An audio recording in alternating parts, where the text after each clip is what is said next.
इतिहास के पन्नों में छिपी कई दिल दहला देने वाली कहानियां सदियों बाद भी हमें हैरान कर देती हैं, जिनसे हम आज भी नहीं जानते।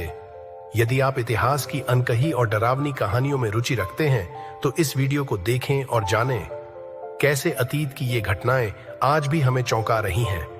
तो नमस्कार दोस्तों, स्वागत है आप सबका हमारे YouTube चैनल पर। तो वीडियो शुरू करने से पहले चैनल को सब्सक्राइब जरूर कर लीजिए। तो बढ़ते हैं हमारी वीडियो की ओर। नंबर 1, ताबूत जन्म में लड़ने की कोशिश कर रहे थे। हे कहानी 7वीं या 8वीं शताब्दी में घटित होती है, जिसमें एक युवा गर्भवती महिला की मृत्यु हो गई थी, और इस तथ्य के कारण कि वह उस बच्चे को जन्म देने में सक्षम नहीं थी, यह मान लिया गया था। वह अभी भी उसके अंदर थी। फिर उन्होंने उसे इटली के एक शहर के बाहर दफना दिया। ठीक है, आप देख सकते हैं कि जब 2010 में उसका शरीर बाहर निकाला गया था, तो उसके कब्र स्थल पर उसके शरीर पर शोध किया गया था। जो उन्हें अंदर मिला वह वास्तव में हड्डियों के 2 सेट थे, विशेष रूप से मां की हड्डियां और उस बच्चे की हड्डियां जिन्हें उसने स्पष्ट रूप से ताबूत के अंदर जन्म दिया था। एक मृत महिला एक बच्चे को कैसे जन्म देती है जो अभी भी उसके कुएं के अंदर है? जब हम मरते हैं तो विघटन होता है, और इससे ऐसा होता है कि हमारे शरीर के अंदर गैसें बढ़ती हैं और थोड़ी देर के बाद उनका विस्तार होता है, और वे वास्तव में एक बड़ी वस्तु को गर्भ से दुनिया में, या इस मामले में ताबूत में स्थानांतरित करने के लिए पर्याप्त बल लगा सकते हैं। यह घटना दुखद रूप से दुनिया भर में कई बार पाई गई है। और जब आप जोड़ते हैं कि इस महिला के पास कुछ रहस्यमयी चीजें थीं, मौत जिसे उसके सिर में शाब्दिक रूप से ड्रिल किए गए छेद द्वारा विरामित किया गया था, आपको आश्चर्य होगा कि क्या लोगों ने उससे छुटकारा पाने के लिए उसे दफन नहीं किया था ताकि यह छिपाया जा सके। नंबर 2, पुरातत्वविदों ने जर्मनी में ओल्डेनबर्ग लासात की नवपाषाण बस्ती में एक आकर्षक खोज की, जो उन्हें मिली। लगभग 5000 वर्ष पुराने विश्व के सबसे पुराने जले हुए दलिया के जले हुए अवशेष, खाना पकाने की दुर्घटना का खुलासा एक टूटे हुए मिट्टी के बर्तन के अंदर हुआ था, जिसे एक निराश नवपाषाणिक रसोइये ने कूड़े के ढेर में फेंक दिया था। बर्तन की सामग्री में एमेर गेहूं जौ शामिल था और व्हाइट गूसफुट नामक एक जंगली पौधे के बीज। यह प्राचीन दलिया संभवतः इन अनाजों और बीजों को पानी के साथ मिलाकर तैयार किया गया था। हालांकि खाना पकाने की प्रक्रिया के दौरान कुछ गलत हो गया, जिससे दलिया जल गया और असफल भोजन के बावजूद खाया नहीं गया। यह खोज एक दुर्लभ झलक पेश करती है। उत्तरी यूरोप में प्रारंभिक कृषक समुदायों का दैनिक जीवन और आहार। जर्मनी के सबसे पुराने गांवों में से एक ओल्डेनबर्ग लासात की बस्ती ऐसे लोगों का घर था जो स्पष्ट रूप से अनाज और जंगली पौधों सहित विविध आहार को महत्व देते थे। इस जले हुए बर्तन से मिले साक्ष्य से पता चलता है कि यहां तक कि नवपाषाण काल के लोगों ने भी इसके साथ संघर्ष किया था। नंबर 3, ऐतिहासिक स्थलों और कलाकृतियों को उजागर करने के लिए वैज्ञानिकों के साथ मिलकर काम करें, जबकि अन्य लगातार उस खजाने की तलाश में रहेंगे जिसे वे प्राचीन वस्तुओं के रोड शो में ले जा सकें और वास्तव में हर जगह घूम सकें।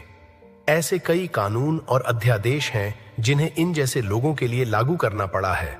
नॉर्वे में एक व्यक्ति को उसके डॉक्टर ने अधिक सक्रिय होने के लिए प्रोत्साहित किया था, इसलिए उसने एक मेटल डिटेक्टर खरीदा और फिर नॉर्वे के एक द्वीप पर काम करने लगा, जहां वह जल्दी ही लड़खड़ा गया।